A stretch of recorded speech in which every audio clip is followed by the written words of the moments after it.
Nadie se siente solo aquí, qué bueno. Bueno, entonces cualquiera de ustedes podría estar aquí y contarnos cómo han hecho para nosotros. Yo creo que todos hemos experimentado alguna vez en la vida este sentimiento, esta sensación, este camino. Vamos a ir viendo de qué se trata este proceso de soledad. Y vamos a ir viendo si podemos darnos cuenta qué es la soledad. Vamos a ver. Bueno, ¿arrancamos? A ver. La soledad. Podrían preguntarse cómo es posible que en un mundo con más de 7.000 millones de personas haya individuos que hayamos sido diseñados para vivir en soledad y que sin embargo, a pesar de este diseño natural que tenemos para vivir en comunión, nos empecemos a sentir solos. Busquemos el aislamiento inclusive. A veces somos obligados a ese aislamiento y a veces lo procuramos nosotros. ¿Podrá ser que en algún momento esto tenga una razón de ser positiva y en otro caso un motivo de preocupación cuando es patológica? Puede ser, porque el mismo Jesús recomendaba la soledad por momentos breves. Él estuvo en momentos de soledad, en los momentos más cruciales de su vida, estuvo solo. Cuando la soledad es por momentos breves, hasta es terapéutica, porque nos permite pensar, nos permite sentir, nos da la posibilidad de decidir sobre aquellas cuestiones en las que tenemos que tomar decisiones trascendentes para nuestra vida o que involucran a otras personas y que tenemos que estar tranquilos. Que no podemos pensar si estamos con bullicio a nuestro alrededor o con preocupaciones extremas o nos trae preocupaciones en el momento que tenemos que decidir. Entonces necesitamos ese espacio de aislamiento. Ahora bien, cuando esto es por momentos breves, la soledad es terapéutica, es bienvenida. Pero cuando la soledad se produce o se prolonga en el tiempo, ahí puede adquirir características patológicas.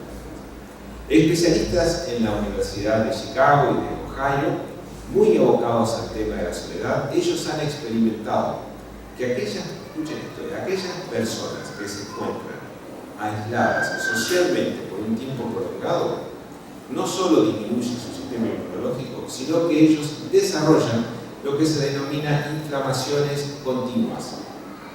Un proceso de inflamación continua. La inflamación, que es una forma en la que el cuerpo se defiende ante una agresión, ante una lastimadura, o cualquier otro proceso, pero que el cuerpo se defiende inflamando la zona. Cuando la persona está atravesando este tipo de patología de soledad, la inflamación no disminuye. Se prolonga en el tiempo, puede derivar en tumores y en patologías más complicadas. Ellos han descubierto y así lo han manifestado. El problema de esto está en la soledad. Amerita toda la atención. Fundamentalmente cuando somos conscientes que atravesamos ese proceso, sabemos de alguien que está atravesando esta situación de aislamiento prolongado, que no tiene que ver, como decíamos, con los procesos breves en los que debemos estar solos por determinadas circunstancias. Vamos a dedicarnos a aquella situación en la que el aislamiento es prolongado, ¿sí? Bueno, bien. Y nos empezamos a hacer, o mejor dicho, centramos la atención en la charla de hoy en 4 interrogantes que vamos a ir desarrollando brevemente en estos 25 minutos, 23 me quedan ya, Ceci, en estos 23 minutos, ya gasté 2 para llegar a lo que nos hemos propuesto. 4 interrogantes. La soledad es un lugar, es un sitio donde nosotros llegamos. Ese es el primero. El segundo sería, la soledad es una sensación.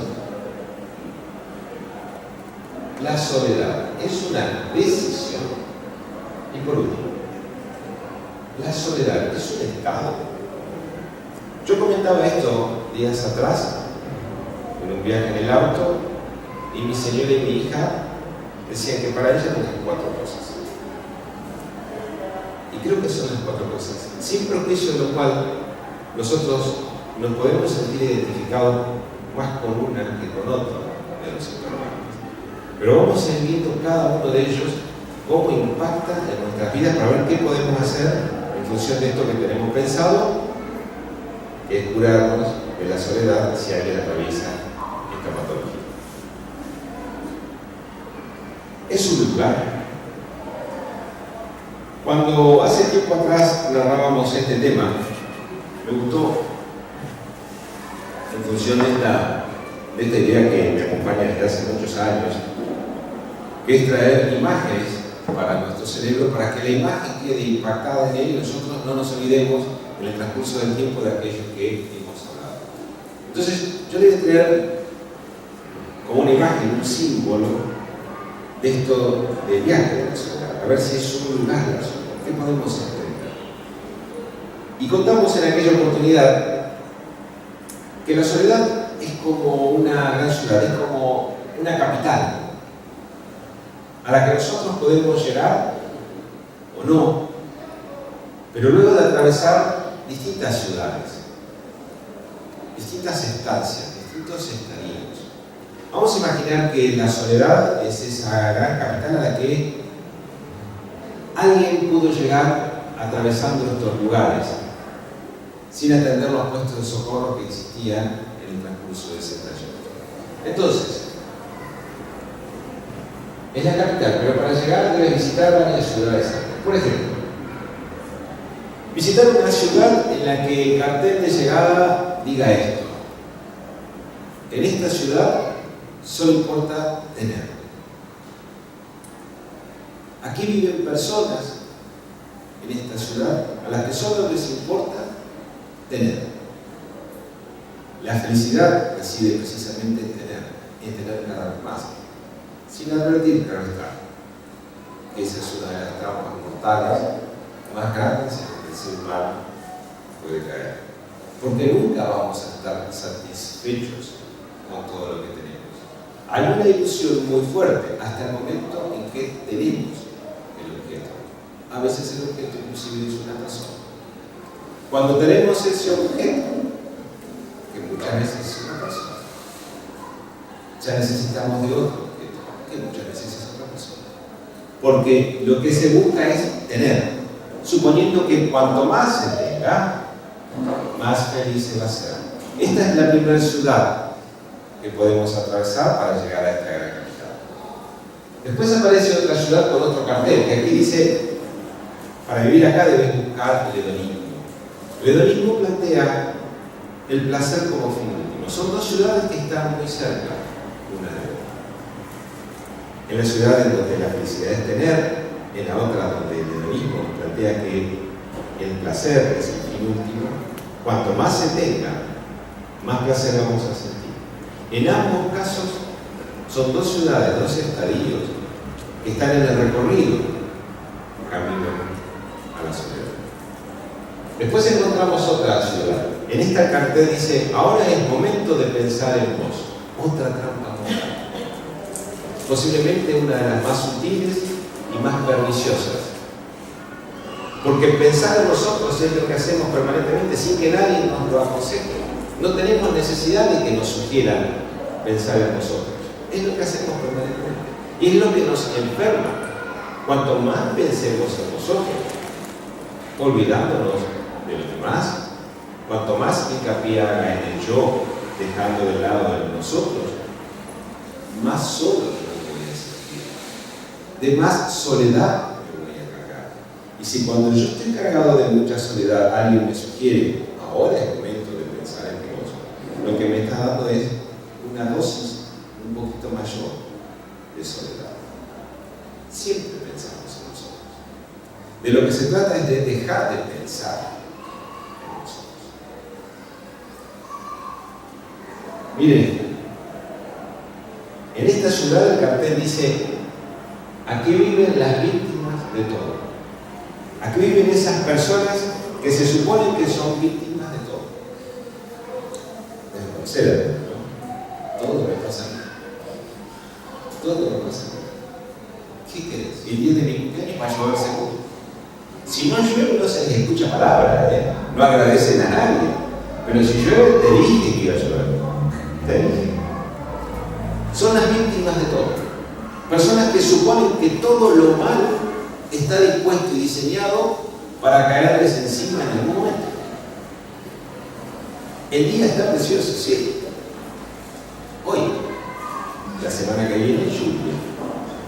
Hoy está precioso. Son víctimas de Esas personas que viven en esta ciudad, que traigo el efecto figurativo, provocan para sí mismas un aislamiento. Es tan fuerte el aislamiento que genera que junto con ese aislamiento viene un rechazo de la sociedad hacia ellos. Nadie gusta de estar al lado de alguien que se pone siempre como víctima de la situación. No lo dicen, porque a veces es muy complicado, a veces son personas muy cercanas, se trata de matrimonios, o de familiares, o personas en el trabajo. Pero lo cierto es que cuando nosotros instintivamente encontramos a alguien que se victimiza permanentemente, lo que hacemos es correr de esa situación. Porque a nadie gusta hacerse cargo de los problemas del otro. Y esa víctima permanentemente busca que yo me haga cargo de sus dificultades. Esto de la victimización que vive en esta ciudad, camino a la gran capital, provoca un aislamiento muy difícil. Muy difícil. Pero sigue habiendo otras ciudades, camino a la capital. Aquí, pegadito a esta ciudad en la que están viviendo las víctimas de todo, hay otra en la que la culpa es del otro. Todo lo que pasa, todo lo que me pasa, todo lo que me sucede, la culpa es del otro. Son personas incapaces de hacerse cargo de una propia realidad, de una propia situación. Tienen una habilidad extraordinaria. Conocí a una persona que era tan habilidosa para trasladar la culpa, tan habilidosa, que cuando no encontraba momentos en el pasado inmediato, era capaz de remontarse años atrás, porque culpa de aquello, la culpa es del otro. Esta ciudad también está camino a la gran capital, está cerquita de la otra. Puede ser que las cosas que me pasen tengan responsabilidad compartida. Puede ser inclusive que sea culpa del otro. Lo que yo no puedo dejar de pensar es cuál es mi responsabilidad en esto que me está sucediendo. Queremos nuestra recursos. Porque camino a esta gran capital que es la soledad, hay puestos de socorro en cada uno de ellos. Entre ciudad y ciudad que se caracteriza por este tipo de habitantes, hay puestos de socorro. En esos puestos de socorro entregan pequeñas cajitas. En cada cajita se puede leer esto mismo: fuera de la caridad no hay salvación. El ser solidario nunca está solitario. Son puestos de socorro a los que nosotros podemos acceder, que estuvieron en cada una previo al ingreso a esas ciudades que estuvimos cubriendo. Que a lo mejor las dejamos pasar, pero el medicamento está al alcance de todos. Hay cualquier cantidad de medicamentos. Es más, no se agota ese medicamento. No nos cobran por ese medicamento. No necesitamos recetas para ese medicamento. Y está en todos los puestos. Vamos a pasar al segundo interrogante. ¿Venimos bien? ¿Sí? Bueno. Miren esto. ¿Será que la soledad es una sensación? ¿Es lo mismo estar solo que sentirse solo? Pareciera que no, ¿no? Fíjense. Lo que creo que pasa es más importante que lo que pasa. Si yo creo que me engañan, que me es infiel, es más importante que si me es infiel. Porque yo lo estoy viviendo como que me es infiel. Si yo creo que mi jefe está en mi contra, es más importante que mi jefe esté en mi contra. Casi que no importa si está. Si yo creo que me va a ir mal, es más importante que a cómo me vaya. Porque yo lo estoy creyendo. Y en medida que yo lo estoy creyendo, lo estoy viviendo con esa misma realidad. El cerebro tiene esa capacidad extraordinaria de no distinguir lo verdadero y lo falso. Así como nosotros le mandamos la información, así como el cerebro la ve, así la analiza. Cuando el cerebro ve el sufrimiento, analiza el sufrimiento. Después lo decodifica, es un proceso un poco más complejo. Después lo decodifica. Pero cuando yo creo algo, cuando estoy convencido de algo, eso que creo es más importante que lo que sucede. Y si lo que creo es nocivo para mi salud, por más que tenga toda la salud, voy a estar enfermándome. Voy a estar aislándome. Si yo creo que todos me engañan, no importa que no me engañen. Yo no estoy creyendo. Vamos a la tercera. ¿Preguntas? Venimos bien hasta aquí, ¿no? Si las acuerdan todas de memoria, creo que... Bueno, miren. ¿Será que la soledad es una decisión? A ver. Si yo pongo el foco en una sola cosa, todo lo demás desaparece. Si yo solamente voy a ser feliz con esa persona y no tengo a esa persona, todo lo demás desaparece. O sea, no seré feliz nunca, porque yo quiero ser feliz con esa persona. Pongo el foco ahí, todo lo demás desaparece. Se hicieron respecto a este tema una muestra muy interesante.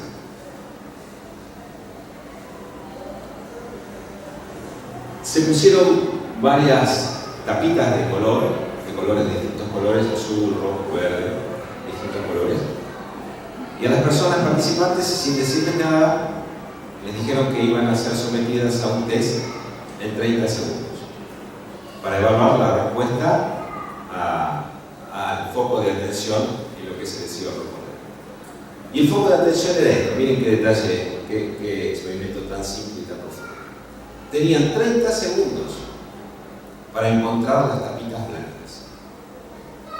Mientras se largó el juego, quien dirigía el juego los instaba a apurarse. Apúrense.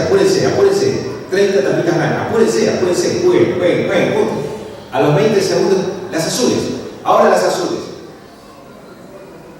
Habían desaparecido las azules. Porque el foco de atención estaba en las tapitas blancas. Ninguno encontró las azules. Distintos números de atención hicieron que algunos se encuentren más que otros las blancas. Cuando se les pidió en los últimos 10 segundos que encuentren las azules, no las encontró nadie, porque el foco de atención estaba en las tapitas blancas. Si nosotros trasladamos esto a la soledad, muchas veces nos aislamos socialmente porque nuestro foco de atención está puesto en una sola cosa. Solo seré feliz de esta forma. Solo seré feliz cuando tenga esto. Solo seré feliz cuando me case. Solo seré feliz cuando tenga trabajo. Solo seré feliz cuando tenga hijos. Solo seré feliz cuando mis hijos se casen. Solo seré feliz cuando mis nietos vengan a casa. Solo seré feliz. Y pasó el tiempo. Y me olvidé de ser feliz.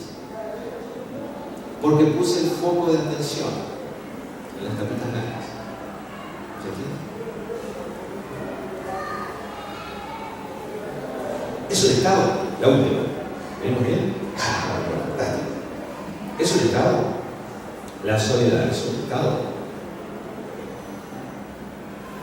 Cuando estamos en soledad patológica, el alma está herida.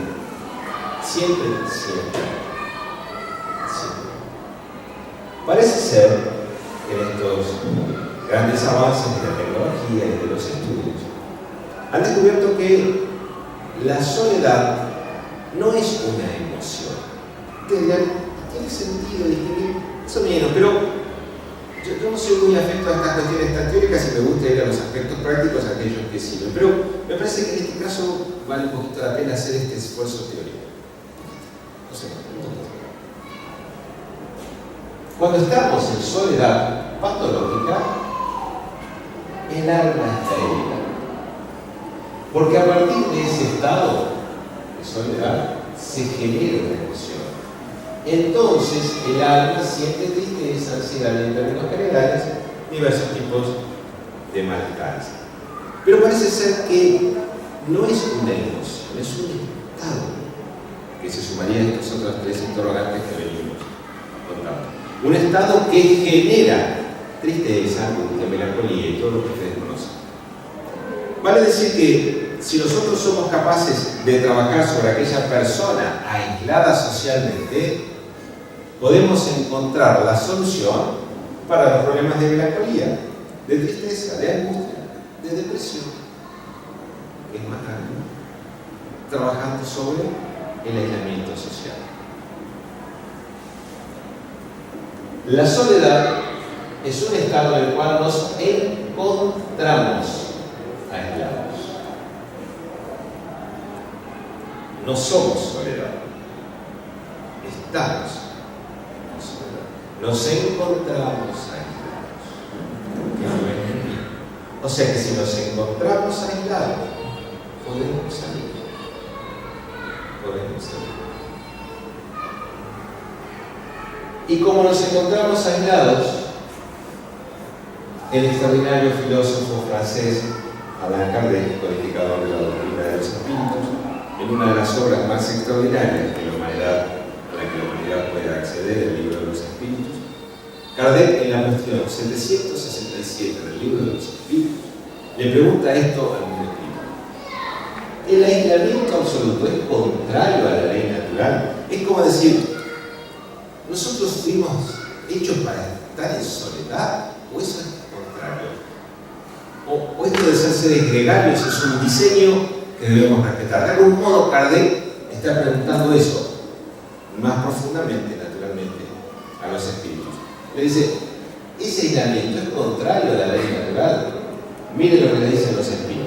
Sí, puesto que los hombres buscan la sociedad instintivamente y todos deben cooperar en el progreso mediante la ayuda mutua.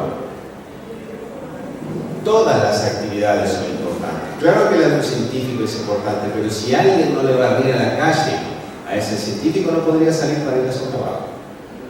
La mugre no taparía, las infecciones inundarían la ciudad, el planeta y todo se destruiría. Todo es importante. Todos debemos colaborar en esta ayuda mutua. Ese instinto de sociedad está íncito en todos nosotros. El filósofo alemán Schopenhauer decía que el ser humano tiene ese instinto de vivir en soledad no porque ame la sociedad, sino porque le teme demasiado a la soledad. Muy coincidente.